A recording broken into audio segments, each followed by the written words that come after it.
आम आदमी पार्टी की अगर बात की जाए तो ये मुझे लगता नहीं है कि दिल्ली की जनता को कोई इससे फर्क पड़ रहा है कि नहीं पड़ रहा है। नहीं, मैं निशान जी इसी बात पे आना चाहता था कि 4 महीने पहले या 6 महीने पहले जो 2 पार्टियां एक साथ मिल करके लड़ रही थी, आम आदमी पार्टी ने तो उसको चाहिए था तो कांग्रेस को जब मर्जी बुला लेती, जब मर्जी लात मार देती है आम आदमी पार्टी। 6 महीने बाद दोनों एक दूसरे को चोर, करप्ट, महाभ्रष्ट, बाकायदा पोस्टर में राहुल गांधी की फोटो, वो कह रहे हैं कि इससे शराब घोटाले का तो इससे बड़ा घोटाला नहीं हो सकता, कोई कांग्रेस कह रही है।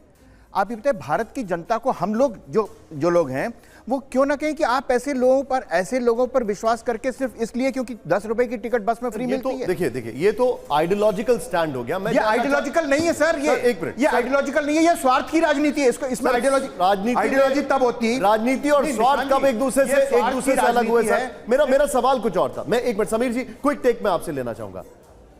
यहां पर एक इंटरेस्टिंग सवाल यह है कि इंडिया अलायंस के पार्टनर्स, चाहे वो समाजवादी पार्टी हो, चाहे वो उद्धव गुट हो, चाहे वो शरद पवार हो, वो कांग्रेस के पीछे नहीं बल्कि आम आदमी पार्टी के पीछे कहा जाए तो हडल कर रहे हैं। ये जो है ये ज्यादा बड़ा मुद्दा नहीं दिखाई दे रहा। ये क्या टर्न अराउंड हुआ है?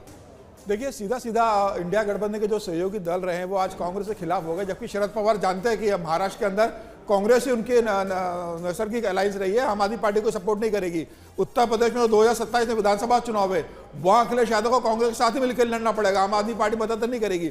लेकिन ये सब अगर आम आदमी पार्टी को सपोर्ट कर रहे हैं तो ये सब जानते हैं कि अगर कांग्रेस अपने पैरों पर खड़ी हो गई और मुस्लिम वोट बैंक अगर कांग्रेस के पास लौट जाता है दिल्ली के अंदर, तो यह तय है कि उत्तर प्रदेश भी कांग्रेस के पास जाएगा। इसलिए चाहते कि कांग्रेस जिंदा ना हो, कांग्रेस अब दिल्ली में हारे, जिससे उत्तर प्रदेश के अंदर राहुल गांधी अखिलेश के सामने फिर सरेंडर कर दे, महाराष्ट्र में शरद पवार के सामने सरेंडर कर दे, बंगाल में ममता बनर्जी के सामने सरेंडर कर दे। समीर चावगांकर जी, तो आपका ये कहना है कि जाहिर सी बात है दिल्ली में ये राजनीति हो रही है, इसलिए इंडिया अलायंस के बाकी सभी जो घटक हैं वो आम आदमी पार्टी के साथ खड़े, क्योंकि वो नहीं चाहते कि कांग्रेस पार्टी यहाँ मजबूत हो और उसका वोट बैंक वापस उसके पास आए, तो वो फिर एक और बड़े रोल में आ जाती है उस पूरे अलायंस के भीतर और फिर अपनी बात मनवाने के लिए और ज्यादा ताकत के साथ आगे आती है। अवनीश जी इस पर कुछ कहना चाहते हैं? अवनीश जी आप संक्षेप में सर कहिएगा। ये दिल्ली के इलेक्शन की नहीं है, हरियाणा और महाराष्ट्र इलेक्शन के पश्चात जिस तरीके से कांग्रेस नेतृत्व और राहुल गांधी के नेतृत्व को चैलेंज किया गया इंडिया अलायंस में, वो ये कोई सिर्फ दिल्ली इलेक्शन की बात नहीं है, उससे पहले हो चुका था ये। नहीं, लेकिन दिल्ली में ये बीजेपी को भी सूट करता है कि आम आदमी पार्टी की तुलना में कांग्रेस पार्टी को थोड़ा वोट मिल जाए तो उनके लिए फिर ये त्रिकोणीय हो जाता है मुकाबला, तो उनके लिए जीतना आसान हो जाता है। नहीं, सूट करे ना करे इसमें बीजेपी क्या कर सकती है? जो करना है उन दोनों पार्टियों ने करना है ना। अभी लोकसभा इलेक्शन साथ लड़े थे,